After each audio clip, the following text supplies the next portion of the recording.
नमस्कार, स्वागत है आप सभी का। मैं हूं आपके साथ रेशु त्यागी। मुख्यमंत्री पुष्कर सिंह धामी की अध्यक्षता में गुरुवार को मंत्रिमंडल की अहम बैठक हुई। कैबिनेट बैठक में कई महत्वपूर्ण प्रस्तावों पर मुहर लगी है। सचिवालय स्थित विश्वकर्मा भवन के सभागार में हुई कैबिनेट बैठक में कृषि, वन, गृह, स्वास्थ्य सहित 22 विषयों को कैबिनेट में रखा गया।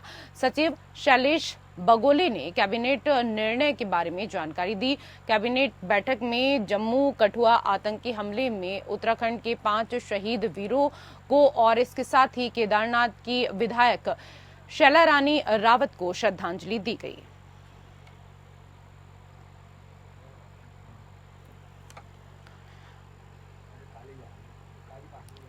तो आपको बता दें कि इस दौरान कैबिनेट की बैठक में कई अहम फैसले भी लिए गए हैं। 4 धाम के नाम पर नहीं बनेगा कोई भी ट्रस्ट। इसके साथ ही कैबिनेट बैठक में निर्णय लिया गया कि किसी भी व्यक्ति या संस्थाओं द्वारा बद्रीनाथ केदारनाथ धाम के नाम से कोई ट्रस्ट बनाया जाता है तो इससे राज्य सरकार कड़े विधिक प्रावधान लागू करेगी। मुख्यमंत्री पुष्कर सिंह धामी की अध्यक्षता में प्रदेश मंत्रिमंडल की बैठक राज्य सचिवालय में कल संपन्न हुई। इस दौरान बैठक शोक प्रस्ताव के साथ शुरू हुई, जिसमें उत्तराखंड के 5 जवानों के बलिदान पर श्रद्धांजलि दी गई। साथ ही दिवंगत विधायक शैला रानी रावत को भी श्रद्धांजलि दी गई। नई दिल्ली में केदारनाथ धाम के नाम से मंदिर बनाने को लेकर उठे विवाद के बीच धामी कैबिनेट ने बद्रीनाथ, केदारनाथ, यमुनोत्री और गंगोत्री धाम के नाम का दुरुपयोग रोकने के लिए कड़ा कानून बनाने का फैसला किया है।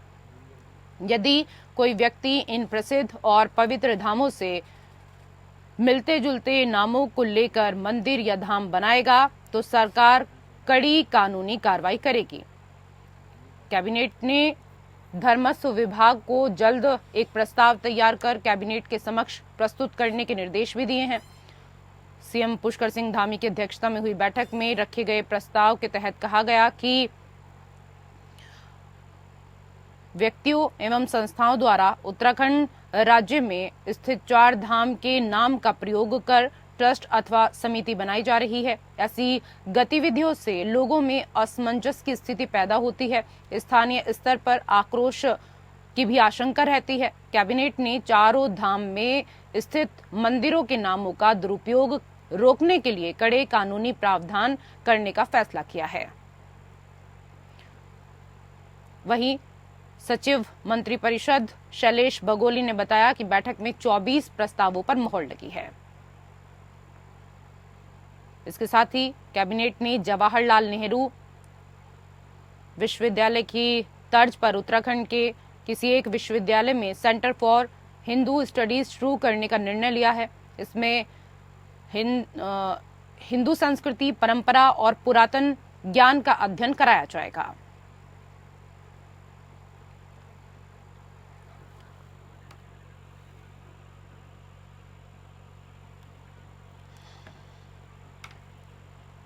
उधर उधम सिंह नगर दौरे पर उत्तराखंड विधानसभा के अध्यक्ष रितु खंडूरी भूषण रुद्रपुर पहुंची और हरेला सप्ताह कार्यक्रम के तहत ओमेक्स सोसाइटी और इसके साथ ही राजकीय प्राथमिक विद्यालय खेड़ा में पौधारोपण किया। उत्तराखंड में हरेला पर्व बड़े ही धूमधाम के साथ मनाया जाता है। इसको लेकर विधानसभा की अध्यक्ष रितु खंडूरी भूषण ने हरेला पर्व पर विभिन्न पौधे रोपे। विधानसभा अध्यक्ष ने कहा कि केवल पौधारोपण ही नहीं बल्कि उसे सुरक्षित रखना भी हमारी जिम्मेदारी है। साथ ही दिन प्रतिदिन ग्लोबल वार्मिंग से तापमान और पर्यावरण प्रदूषण बढ़ रहा है, इसलिए उन्होंने सभी से आग्रह किया कि मां के नाम एक पेड़ अवश्य लगाएं और पर्यावरण संरक्षण और प्रदूषण नियंत्रण में अपनी भागीदारी को निभाएं।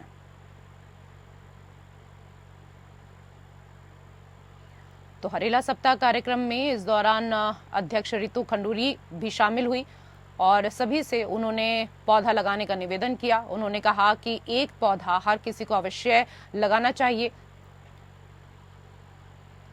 उत्तराखंड में विशेष तौर पर कुमाऊं में हरेला पर्व बड़े ही धूमधाम के साथ मनाया जाता है। और हमारे सहयोगी सत्यजीत सरकार फोन लाइन पर ज्यादा जानकारी के साथ जुड़ चुके हैं, क्योंकि अगर बात करें हरेला पर्व को लेकर सत्यजीत, तो बड़ी ही धूम उत्तराखंड में इसको लेकर देखने को मिलती है और बड़ा उत्साह के साथ हरेला का जो पर्व है वो मनाया जाता है।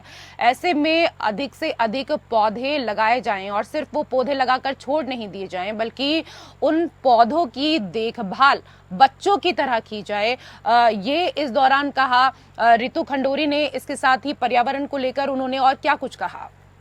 जी, सबसे मेन चीज में देखा जा रहा है कि जो अध्यक्ष जी हैं, अध्यक्ष रितु खंडूरी जी, उनका कहना है कि मतलब अगर जो पौध लगा रहे हो और खाली पौध लगाए ना, पौध में जो मेन चीज होता है जो बच्चे की तरह जिस पर बच्चों की देखभाल किया जाता है, मतलब छोटे से लेके मतलब आगे तक की उम्र वर्ग की तक जब उसको देखभाल किया जाता है, तो उनका भी यही कहना है कि छोटे उम्र से उनको जब पौध लगाओगे, पौध से लेकर पूरा देखभाल इस तरह से करो, पानी डालो, उसमें जो देखभाल हो उसको फल जब तक ना आए, छाया वृक्ष जब तक पूरा तैयार ना आए तब तक उनको देखभाल करते रहो। और मेन चीज सबसे देखा गया खाली रितु खंडूरी खाली यहाँ रुद्रपुर पे नहीं, पूरा उधम सिंह नगर के हर जगह का दौरा किया है, काशीपुर होते हुए, रुद्रपुर होते हुए, सीतारगंज से होते हुए हर जगह का दौरा किया उन्होंने। बिल्कुल सत्यजीत, आप बनी रहिए हमारे साथ। एक बार जरा अपने दर्शकों को भी सुना देते हैं कि उन्होंने इस दौरान सभी से क्या कुछ निवेदन किया है पौधारोपण करते वक्त। हरेला पर्व उत्तराखंड में बड़े उत्साह के साथ इस वक्त मनाया जा रहा है, बड़े उल्लास के साथ मनाया जा रहा है। सभी को मैं, पूरे उत्तराखंड वासियों को ढेर सारी शुभकामनाएं और बधाई देती हूँ। और साथ ही साथ ये निवेदन भी करना चाहूंगी कि जो संस्कार, जो सोच हमारे पूर्वजों की थी कि हमें पेड़ लगाने हैं, पेड़ बचाने हैं, वो संस्कार आज की आवश्यकता बन गए हैं। इसलिए हर घर में हर व्यक्ति को ये प्रयास करना चाहिए कि अपने घर में एक पेड़ जरूर लगाएं और उस पेड़ को बचाए भी, ताकि पृथ्वी, जो धरती माँ है हमारी, उसको सुरक्षित रखने के लिए, उसको स्वस्थ रखने के लिए बहुत आवश्यक है कि हम अपने पर्यावरण को बचाएं। उत्तराखंड उधम सिंह नगर में कहाँ मैडम आपका आज का दौरा है? मेरा आज पूरा शुरू हुआ, मेरा 2 जिलों से पहले तो मैं गई हुई थी, जसपुर से शुरू हुआ, उसके बाद मैं काशीपुर गई, फिर रुद्रपुर अभी आई हूँ, फिर सितारगंज जाऊंगी और रात में मैं काठगोदाम हूँ, कल हल्द्वानी हूँ और फिर नैनीताल। और हमारे सहयोगी सत्यजीत लगातार हमारे साथ फोन लाइन पर जुड़े हुए हैं। सत्यजीत, क्योंकि इस दौरान हमने सुना कि किस तरीके से संदेश देने की कोशिश यहाँ पर पौधारोपण को लेकर रितु खंडूरी ने दी है, और अगर हरेला पर्व को लेकर यहाँ पर बात करें तो विशेष तौर पर कुमाऊं में इस को लेकर ज्यादा उत्साहित लोग नजर आते हैं और हरेला पर्व की तैयारियों में लगभग 9 दिन पहले से ही जुट जाते हैं। 9 दिन पहले घर पर मिट्टी या फिर बांस में बनी टोकरियों में हरेला जो है वो बोया जाता है। इसके महत्व के बारे में भी आपसे समझना चाहेंगे, क्योंकि कहा जाता है कि हरेला की जो बालियां हैं वो अच्छे फसल की संकेत भी देती हैं। देखिए, सबसे मेन चीज ये है कि उत्तराखंड में सबसे अहम एक पर्व मनाया जाता है। उत्तराखंड में एक देवभूमि में अहम पर्व मनाया जाता है, जिसके देखा जाता है कि ये कि जैसे उत्तराखंड के जो हरेला पर्व में सबसे देखा जा रहा है कि जिस प्रकार जो पौध लगाए जा रहे हैं, पौधे के जिस प्रकार से बताया जा रहा है कि जो जितने भी जिलाधिकारी हैं और एसएससी मंजुनाथ टीसी है, बल्कि मुख्यमंत्री खुद उसमें निर्देश दिया है कि इसमें हरेला पर्व में हर जगह पौध लगाओ, कि हमारा ये पौध केवल ये नहीं है कि पौध लगाना ही सब कुछ है, पौध इस तरह से लगाओ कि मतलब वो अपने बेटे का जीवन यापन किया जाता है, ठीक उसी प्रकार के जीवन यापन के माध्यम से एक पौध को लगा के उनको सभी के माध्यम से छाया, उसके बाद जिस प्रकार से अपने जो सांस लेने में परेशानी ना हो, जिस प्रकार से गर्मी से वो सब संकट आ रहे हैं, ये सब दूर होने की संभावना बताया जा रहा है उसमें। बिल्कुल। और इसके साथ ही क्योंकि हरेला पर्व क्योंकि विशेष महत्व रखता है और इस दौरान भगवान शिव और मां पार्वती की पूजा भी की जाती है, तो मंदिरों में किस तरह की जो रौनक है वो देखने को मिल रही है सत्यजीत? यही देखा जा रहा है कि उत्तराखंड में सबसे मेन चीज यही देखा जा रहा है कि हर मंदिर में जहाँ पे हरेला पर्व के ऊपर एक यहाँ पे मेला का भी आयोजन किया गया है, बड़ा जहाँ पे धूमधाम से मेला का आयोजन किया जा रहा है, वहाँ पे बहुत दूर दूर श्रद्धालु वहाँ पहुंच रहे हैं, मंदिर में पहुंच रहे हैं। अभी क्योंकि शिव का सावन महीना भी सामने नजर आने वाले हैं, कि उसी को देखते हुए ये शिव का ये उत्तराखंड के रुद्र जो उसमें बताया जाता है कि शिव का एक बहुत महत्वपूर्ण से देखा जाता है। जी, बहुत बहुत धन्यवाद तमाम जानकारी के लिए। उधर उत्तराखंड में मानसून की बारिश के साथ ही डेंगू का प्रकोप बढ़ने की भी संभावना बढ़ गई है। स्वास्थ्य विभाग की ओर से डेंगू की रोकथाम के लिए लोगों को जागरूक करने के साथ ही घर घर जाकर डेंगू के लार्वा को नष्ट किया जा रहा है। सीएमओ देहरादून डॉक्टर संजय जैन ने बताया कि डेंगू के लार्वा को नष्ट करने के लिए आशा कार्यकर्मियों को निर्देशित किया गया है। अब आशा कार्यकर्मियों ने 1,63,000 से अधिक घरों का निरीक्षण किया है, जिसमें अब तक 1,378 जगह पर डेंगू का लार्वा मिला है। तो डेंगू से निपटने के पिछले 15-20 दिन से देहरादून में काफी बारिश हो रही है, जगह जगह जल भराव भी हो रहा है।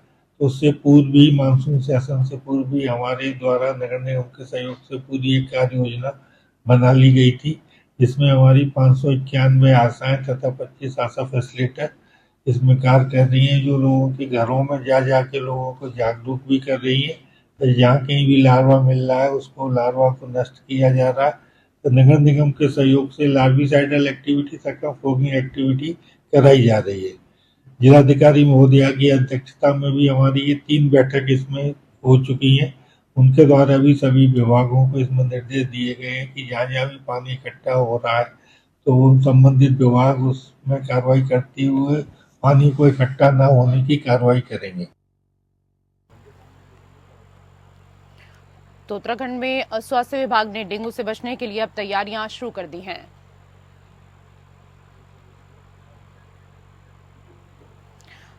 तो आपको बता दें कि दून में कई जगह पर डेंगू का लार्वा मिला है। दून में डेंगू का जो खतरा है वो लगातार अब बढ़ता जा रहा है। अब तक की अगर बात करें तो 1,378 जगह पर डेंगू का लार्वा मिल चुका है। दून में डेंगू का खतरा अब लगातार बढ़ रहा है।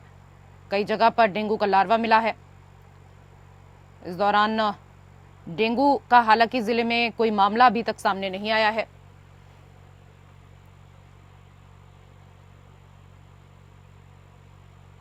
और हमारे सहयोगी आलोक फोन लाइन पर ज्यादा जानकारी के साथ जुड़ चुके हैं। आलोक, क्योंकि स्वास्थ्य विभाग ने अभी से सारी तैयारियां जो हैं वो करनी शुरू कर दी हैं डेंगू से बचने के लिए, लेकिन अगर डेंगू के लार्वा की बात करें तो कहा जा रहा है करीब 1,378 जगह ऐसी हैं जहां पर डेंगू का लार्वा मिला है। क्या कुछ जानकारी अभी तक आपके पास? देखिए, इस वक्त मानसून सीजन जो है वो चल रहा है और इस बीच जो पानी की वजह से डेंगू के लार्वा जो है वो पनपते जरूर है। इसी के तहत जो है 1,034 जगह ऐसी है जहां पर डेंगू का लार्वा मिला है। स्वास्थ्य महकमे में इस बात को लेकर अलर्ट है और स्वास्थ्य विभाग अपनी पूरी तैयारियां जो है कर रहा है। अगर हम देहरादून की बात करें तो जो मुख्य जिला अस्पताल है, दून अस्पताल, वो भी डेंगू को लेकर पूरी तत्परता के साथ काम कर रहा है और ऐसा देखने को मिला है कि डेंगू के लिए एक स्पेशल वार्ड का गठन जो है इनके द्वारा किया गया है, जहां पर 20 बेड डेंगू के लिए रिजर्व रखे गए हैं। साथ ही साथ अस्पताल प्रशासन का कहना है कि यदि मांग ज्यादा बढ़ती है, डिमांड ज्यादा बढ़ती है, तो उसके साथ साथ इन बेडों को बढ़ाने की संख्या के बारे में भी विचार किया जाएगा।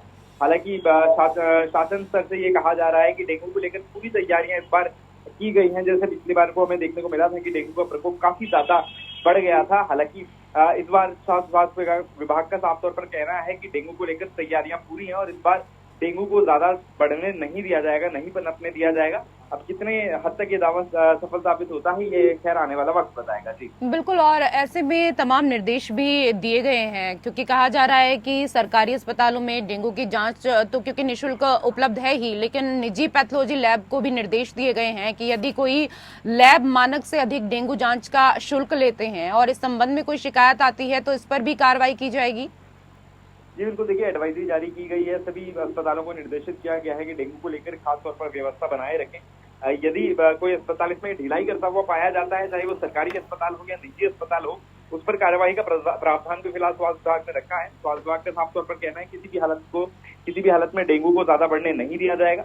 जिन एडवाइजरी को जारी किया गया है उसके हिसाब से उनका पालन करना भी आवश्यक है और इसी के तहत स्वास्थ्य विभाग का कहना है कि यदि कोई अस्पताल इसमें ढिलाई करता है तो उस पर कार्रवाई का प्रावधान भी रखा गया है। जी बहुत बहुत धन्यवाद तमाम जानकारी के लिए आलोक।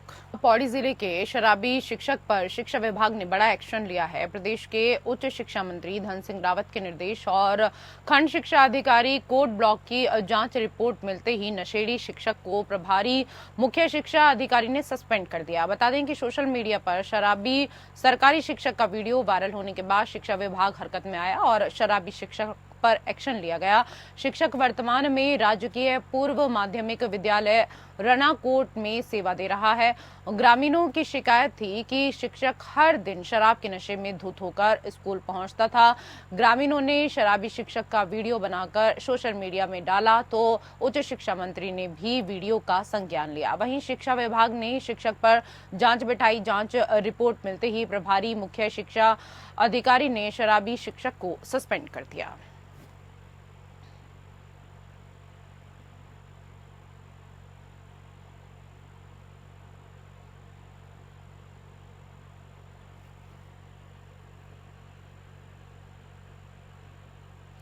तो शराबी शिक्षक पर अब एक्शन लिया गया है। वीडियो वायरल होने के बाद शिक्षा विभाग ने इस दौरान शिक्षक के ऊपर एक्शन लिया है। शराबी शिक्षक के ऊपर एक्शन लिया गया है।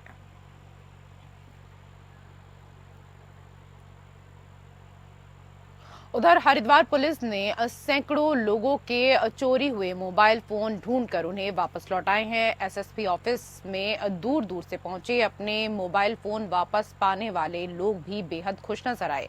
एसएसपी प्रमेंद्र सिंह डोभाल ने लोगों के खोए हुए और चोरी हुए कुल 415 मोबाइल फोन उनके मालिकों को सुपुर्द किए। बरामद किए गए मोबाइल फोन की कीमत करीब 76 लाख रुपए है। एसएसपी ने कहा कि हरिद्वार पुलिस की operation missing mobile team mobile phone को लगातार खोजने का कार्य करती है और उन्हें रिकवर कर उनके मालिकों तक पहुंचाया जाता है। पिछले एक साल में 1600 से अधिक मोबाइल फोन रिकवर कर लोगों को सौंपे जा चुके हैं। वहीं अपना खोया हुआ मोबाइल फोन वापस पाकर लोग भी बेहद खुश नजर आ रहे हैं। ये बताना चाहूँगा, हमारी ऑपरेशन मिसिंग मोबाइल एक टीम इस पर लगातार वर्क करती है और पिछले एक साल में करीब 1672 मोबाइल हम लोगों के द्वारा रिकवर किए गए हैं। इस पूरी टीम ने लगातार मेहनत करते हुए आज करीब 415 मोबाइल हम जो लोग जिनके मोबाइल यहाँ से चोरी हुए हैं या कहीं से गुम हो गए थे या मिसिंग हो गए थे, उनको पकड़ के उनको ला के जिन भी लोगों के पास थे वहाँ से रिकवर करके आज इनको सभी को वापस में इनको वापस दिया जाएगा। मैं पूरी टीम को इसके लिए बधाई भी दूंगा और इनको पूरी टीम को इनाम की भी मैं घोषणा करता हूं, क्योंकि ये हालांकि घटनाएं बहुत छोटी लगती हैं लेकिन किसी मोबाइल को किसी व्यक्ति की बहुत सारी पर्सनल सूचनाएं उसमें होती हैं और बहुत सारी पर्सनल यादें मोबाइल के साथ जुड़ी होती हैं और अगर वो चोरी हो जाता है तो आदमी वाकई में उससे काफ़ी ज़्यादा उसमें फ़र्क पड़ता है। तो मैं इस पूरी टीम को बधाई दूंगा कि उनके द्वारा अच्छा एफर्ट से पूरे एक साल में करीब 3.5 करोड़ से ऊपर के मोबाइल हम लोगों के द्वारा रिकवर किए गए पूरी टीम।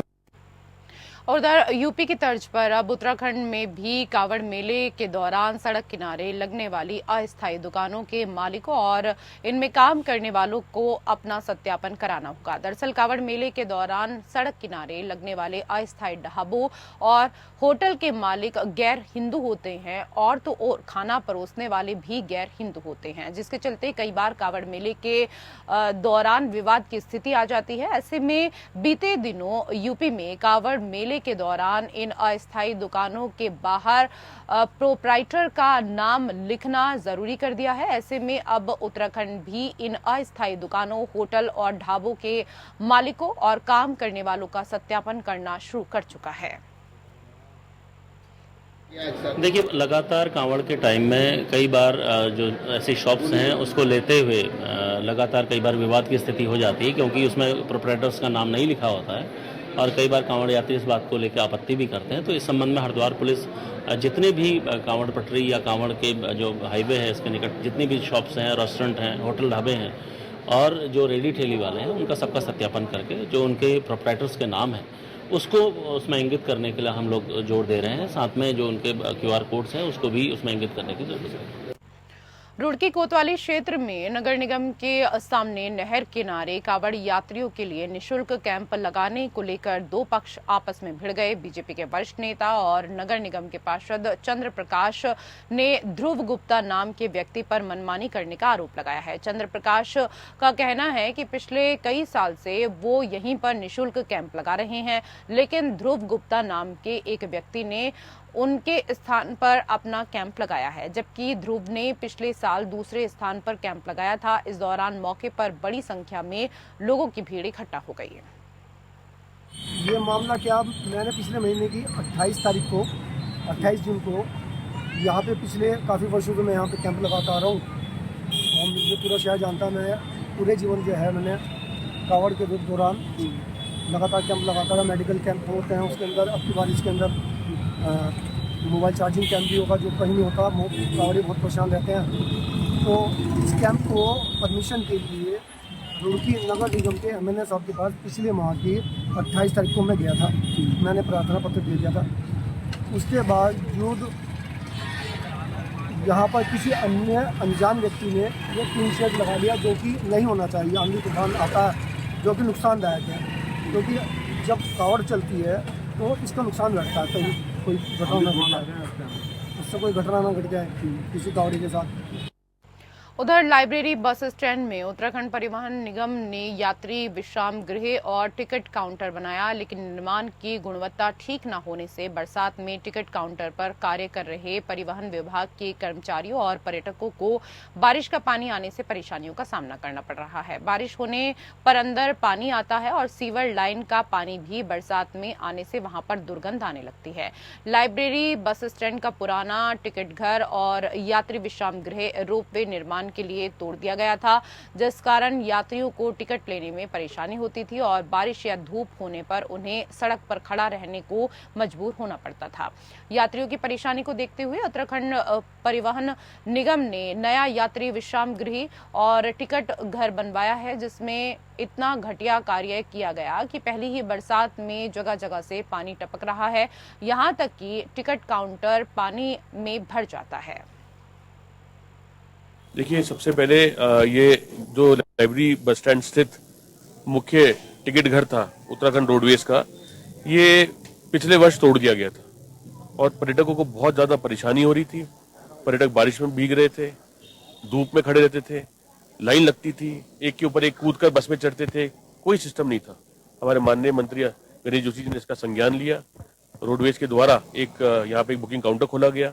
ये अवश्य है कि आज यहाँ पानी आ रहा है, कूड़े के ढेर लगे हुए हैं, पर हमें पूरा विश्वास है कि जनता को सुविधा के साथ साथ इस बात का भी संज्ञान लेकर जल्द ही प्रशासन और सरकार इसको दूर करेगी और जनता और पर्यटकों को सभी सुविधाएं इस बुकिंग ऑफिस के द्वारा मुसरीम में पहले की तरह मिलती रहेंगी। उधर पौड़ी जिले के बीरोन खाल ब्लॉक में जंगली मशरूम का सेवन करने से 8 लोगों की तबीयत बिगड़ गई। आनन फानन में सभी मजदूरों को सामुदायिक स्वास्थ्य केंद्र में भर्ती कराया गया है। दरअसल फर्सवाड़ी क्षेत्र में मजदूरी कर रहे मजदूर जंगल से जंगली मशरूम तोड़कर लाए और नाश्ते में मशरूम का सेवन किया। जंगली मशरूम का सेवन करने के बाद मजदूरों को पेट दर्द, उल्टी, सरदर्द की शिकायत होने लगी। मजदूरों की तबीयत अधिक बिगड़ने पर 108 की मदद से मजदूरों को सामुदायिक स्वास्थ्य केंद्र में भर्ती कराया गया। फिलहाल सभी मजदूरों की हालत अब ठीक है, उन्हें अस्पताल से डिस्चार्ज भी कर दिया गया है। फरसाड़ी हमारा क्षेत्र, तो वहाँ पे कुछ लोग मजदूर काम कर रहे थे, तो 8 लोग उनमें से ऐसे थे जिन्होंने मशरूम कहीं से जंगल से तोड़ करके और खाया है सुबह बना करके। उसके बाद उनको अचानक उल्टी, दर्द, सिर में दर्द, उनका बीपी बढ़ गया, बेचैनी हुई। तब उनको CSC हमारे बीरों खान लेकर के आए थे। वहाँ उन सभी का इलाज किया गया, 2-3 तो डिस्चार्ज हो गया। अभी सबकी स्थिति सब खतरे से।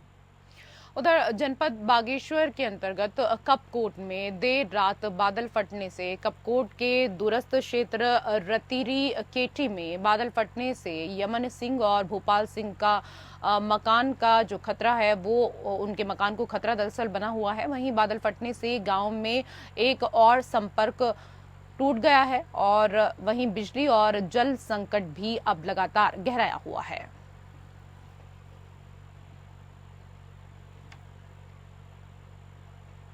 उत्तराखंड की खबरों में मेरे साथ फिलहाल इतना ही। नमस्कार।